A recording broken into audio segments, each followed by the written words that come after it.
अनजाना घर अनजाने लोग। कहते हैं शादी के बाद लड़की का घर बदल जाता है, लेकिन क्या कभी किसी ने सोचा है कि एक लड़की पूरे घर की तकदीर भी बदल सकती है। ये कहानी है उस बहू की जो ससुराल आई तो थी परायों के बीच, लेकिन अपने व्यवहार से हर रिश्ते को अपना बना लिया। ये कहानी प्यार की है, ना किसी गलत रिश्ते की, ना किसी मजबूरी की, बल्कि उस प्यार की जो बिना बोले बिना मांगे पूरे घर को जोड़ देता है। ये कहानी है एक बहू के धैर्य की, उसके सम्मान की और उस प्यार की जो ससुराल को सच में घर बना देता है। तो आइए शुरू करते हैं एक ऐसी कहानी जो रिश्तों की परिभाषा बदल देगी। ससुराल में बहू का प्यार। शादी के बाद जब अनन्या पहली बार ससुराल पहुंची तो उसके हाथ कांप रहे थे। मायके का आंगन पीछे छूट चुका था और सामने एक नया घर, नए चेहरे और नई जिम्मेदारियां थीं। ये घर बड़ा नहीं था, लेकिन उसमें पुरानी परंपराओं की भारी चुप्पी भरी हुई थी। सास शारदा देवी, सख्त चेहरा, कम बोलना। ससुर रामकिशोर जी, उम्र के साथ थकी आंखें, लेकिन भीतर छुपा दर्द। पति अभय, सीधा साधा, नौकरी में व्यस्त, भावनाओं को शब्दों में कहने से डरने वाला। पहले ही दिन अनन्या समझ गई थी, ये घर प्यार से ज्यादा अनुशासन जानता है। बहू नहीं, नौकरानी। सुबह 5 बजे उठना, बिना बोले काम करना, गलती हो तो ताने। शारदा देवी की आवाज अक्सर यही कहती, हमारे घर की बहुएं सवाल नहीं करती। अनन्या सवाल नहीं करती थी, लेकिन दिल हर दिन रोता था। अभय ऑफिस चला जाता, सास पूजा पाठ में लगी रहती और ससुर चुपचाप अखबार पढ़ते। इस पूरे घर में कोई किसी से बात नहीं करता था। एक दिन जो सब बदल गया। एक शाम अनन्या ने देखा रामकिशोर जी को सीढ़ियां चढ़ने में तकलीफ हो रही है। सास बोली, अपने आप कर लेंगे।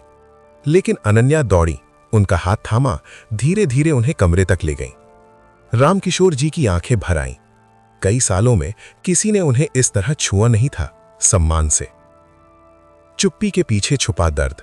एक दिन बिजली चली गई, घर अंधेरे में डूबा था। अनन्या ने दीपक जलाया और ससुर के पास बैठ गई। अचानक रामकिशोर जी बोल पड़े, बेटी, इस घर में कोई किसी से बात नहीं करता, तुम्हें डर तो नहीं लगता? अनन्या मुस्कुरा दी, डर नहीं लगता बाबूजी, क्योंकि मैं यहां प्यार देने आई हूं, मांगने नहीं। उस रात पहली बार रामकिशोर जी खुलकर रोए। उन्होंने बताया कैसे उनका बेटा उनसे दूर हो गया, कैसे पत्नी भावनाओं को कमजोरी समझती है, बहू का प्यार क्या होता है। अनन्या ने धीरे धीरे सब बदला। सास के पैर दबाए बिना कहे, ससुर की दवाइयां समय पर दी, पति के लिए बिना शिकायत इंतजार किया। उसने कभी नहीं कहा यह मेरा काम नहीं, उसने बस किया, और यही उसका प्यार था। जब सास बीमार पड़ी, एक दिन शारदा देवी अचानक बीमार हो गई। रात भर अनन्या जागती रही, डॉक्टर, दवा, पानी, सब कुछ। होश में आते ही शारदा देवी ने कहा, तू क्यों कर रही है ये सब? अनन्या की आंखें नम हो गई, क्योंकि आप मेरी मां है, चाहे आपने मुझे कभी बेटी ना माना हो। उस दिन शारदा देवी की कठोरता टूट गई। समाज की सोच और बहू की चुप्पी। पड़ोस में बातें होने लगी, बहू ज्यादा ही आगे बढ़ रही है, इतना क्यों करती है? अनन्या ने सुना, लेकिन जवाब नहीं दिया, क्योंकि उसका प्यार दिखावे के लिए नहीं था। पति की आंखें खुली। एक रात अभय बोला, तुम इतना क्यों सहती हो?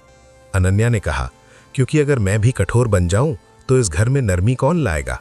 अभय पहली बार समझा, प्यार शब्दों में नहीं, व्यवहार में होता है। ससुराल नहीं, घर। समय बीतता गया। अब सास खुद बहू को बैठने को कहती, ससुर हर बात अनन्या से पूछते, पति उसके साथ खड़ा रहता।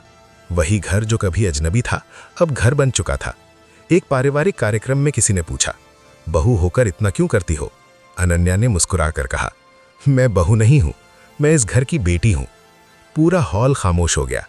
अनन्या ने कभी बदले में कुछ नहीं मांगा, ना तारीफ, ना अधिकार, लेकिन उसे मिला सम्मान, अपनापन और सच्चा परिवार। अंतिम संदेश। ससुराल में बहू का प्यार किसी गलत रिश्ते का नाम नहीं, बल्कि टूटे घर को जोड़ने का साहस, चुप्पी में बोलने की ताकत और बिना शर्त अपनाने की हिम्मत।